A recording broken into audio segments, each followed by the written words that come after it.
I'm Francesca or Frankie Fennel. I'm at Wintinna Station, which is in the far north of SA. We're 2 hours north of Coober and it's 3,812 square kilometres. Jake Fennel at Wintinna Station. Every breed you can imagine. We used to joke we had every breed bar Wagyu, and then we bought some stud cows from Newcastle Waters and that gives us the Wagyu, so we pretty much have everything there is. At the moment we've got about 4,000 on the place. There's about 2,700 breeders in there, like we're a weaner operation. The country on Wintinna is mixed because we've got the highway going through the middle. So on the western side we've got Mulga sandhills, and it's like quite a heavier carrying country, and that's where we'd like to run the majority of our breeders. Our eastern side's got a mix of like crab oil country and then got a little bit of like breakaway country, like real sweet country but doesn't carry many cattle. Favourite bit of technology we've got at the moment would be the Ceres tags. Basically like a solar powered GPS for your cow, so you can see where they are, what they're doing, if they're following the rainfall, how much time they're spending at a water point. From the data on the tags goes on the computer, you can see new waters that we didn't know were there before, out on our western side especially, where they're going after rain, because they would disappear off water for months on end and we didn't know where they went. And now with the tags we can zoom in and say, oh yeah, they're there. With things like those Ceres tags or the virtual fencing tracking them, if we can either congest them down with the fencing or use the tags just to locate where they are or know what area they're in before we start mustering, saves loads of time. Like the few tags we've got in out there saved us a lot of time in the last muster.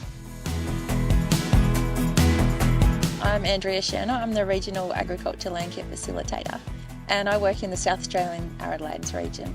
Trying a few things, we're starting from the ground up, we're starting with the soils. So one of the key things about soil science is that a lot of the energy gets focused in cropping areas and high rainfall areas, and we don't know as much about rangeland soils, and there are so many soil types in pastoral country. Through the Ground Up project we got some money to do soil and grass samples, like to get them analysed. Some of the results were really surprising, like traditionally what's known as like your harder country and not as good, it come back with more protein than like a good open Mitchell grass country.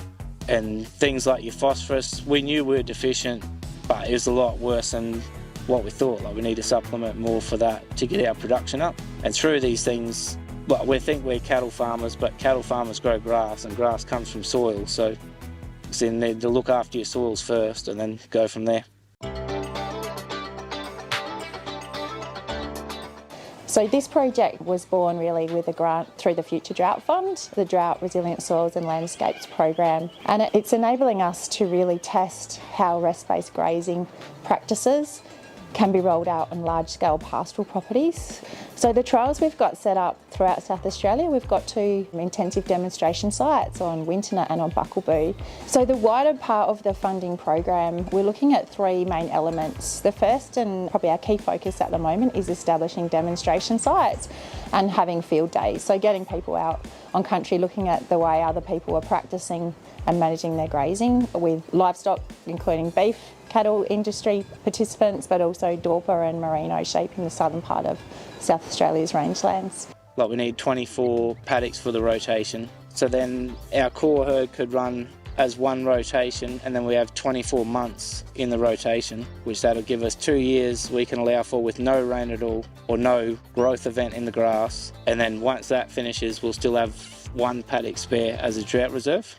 We come across resting country like after 2019 when it was really dry, and we sort of forced our hand to do it. Like we were running out of feed, so we had to develop new paddocks, like build new paddocks to put the cows in. And while we kept building these paddocks, because the herd was together, we'd run out of feed, then we'd have to move again. And in that time we had a few little rain events like 10 mil or 12 mil, and the amount of growth that come up when there was no cows in there, you'd think you've had 25 or 30 mil. So that sort of promoted us in the idea of moving them around, because you get a lot more effect from a smaller rainfall.